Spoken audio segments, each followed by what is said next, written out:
So hello everyone, welcome to genius Gurukul. So my name is Daksh और आज हम equality का मतलब समझेंगे। तो meaning of equality. Equality is one of the most important value in the democratic society. Equality जो है एक हमारी बहुत इंपॉर्टेंट हमारी वैल्यू है डेमोक्रेटिक सोसाइटी की। It means that all people are treated fairly and equally, जिसका मतलब होता है कि हम हर किसी को फेयरली और इक्वल ट्रीट करें बिना किसी डिस्क्रिमिनेशन के। Every individual regardless of caste, religion, gender और economic sector deserve equal rights and respect. Equality helps in creating a society where everyone gets the same opportunity and grow and succeed. Equality का मतलब होता है चाहे कोई भी इंसान किसी भी कास्ट से आए, किसी भी जेंडर का हो या किसी भी रिलीजन का हो या उसका कोई भी इकोनॉमिक स्टेटस हो, हम किसी के अंदर डिस्क्रिमिनेशन नहीं करेंगे। हम हर किसी को इक्वली ट्रीट करेंगे। जो हमारी इक्वालिटी होती है ये हमारी हेल्प करती है हर किसी को इक्वल अपॉर्चुनिटी देने में, मतलब हर किसी को एक जैसा रखने में हेल्प करती है equality. Equality does not means that all people are exactly the same. Equality का मतलब ये नहीं होता कि हर इंसान सेम है। इक्वालिटी का मतलब होता है कि हम हर किसी को इक्वल अपॉर्चुनिटी दें। For example, every child should have the right to education and everyone should get a equal opportunity to get a job. इसका जैसे एक एग्जाम्पल के तौर पर हम समझते हैं कि हर बच्चे को अधिकार है पढ़ाई का, राइट टू एजुकेशन है, और हर एक इंसान को अधिकार है कि वो जॉब पा पाए, यानी उसको अपॉर्चुनिटी मिलती है कि वो जॉब पा पाए।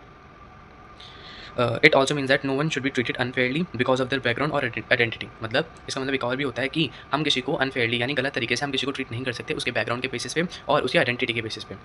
Another important aspect of equality is equality before the So another important aspect of equality is equality before the law. This means that the same laws apply to poor. No one is above the law and everyone should be treated equally in the eyes of justice. Equality का मतलब होता है, equality एक ऐसा law है कि जिसमें हम पुअर और रिच को समान रूप से देखेंगे। कोई भी लॉ से ऊपर नहीं है।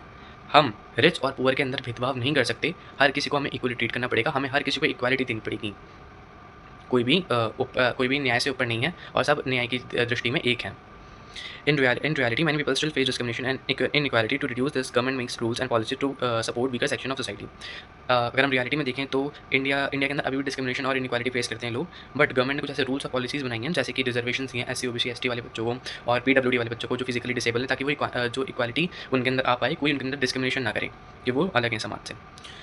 Who are socially and economic disadvantage to get equal opportunity. Government ने ये अपॉर्चुनिटी जो है ये उन्हीं लोगों के लिए दी है जो जिनको अच्छे से अपॉर्चुनिटी नहीं मिल पाती या फिर जिनको समाज जिनका बहिष्कार कर देता है या फिर इक्वली ट्रीट नहीं करता, उन्हीं लोगों को गवर्नमेंट हेल्प करती है। Equality is also promote unity and peace in society. When people feel respected and treated fairly, they develop the sense of belonging and corporation. It reduce conflict and help in overall progress of the nation.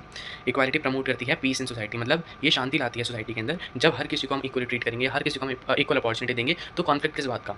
कोई क्यों बोलेगा अगर हम हर किसी को equally treat करेंगे तो। So at last, I will conclude the statement. In conclusion, equality means fairness and equal rights. Equality का मतलब होता है fairness और equal rights देना सबको और equal opportunity देना सबको. It is essential for building a just, a peaceful society. ये एक नींव है एक अच्छी सोसाइटी, पीसफुल सोसाइटी और जिसके अंदर डिस्क्रिमिनेशन ना हो, एक इक्वालिटी बेस्ड सोसाइटी बनाने का एक ये स्टेप है।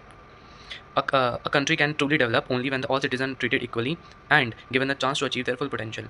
एक सिटी और एक कंट्री तभी डेवलप हो सकती है जब वो अपने हर एक सिटीजन को इक्वल ट्रीट करे और उनके फुल पोटेंशियल यूज़ करने का उनको मौका दे, उनको अच्छे रिसोर्सेज प्रोवाइड करे जिससे कि वो आगे बढ़ सकें और उनके इक्वल ही उनको हर चीज़ प्रोवाइड कर सके ताकि वो लोग आगे बढ़ें और कंट्री के डेवलपमेंट में फोकस करें और अपना योगदान दें। So that's all for today's class. So अगर आपको अच्छी लगी हमारी वीडियो तो please do like and subscribe and stay tune for other classes also.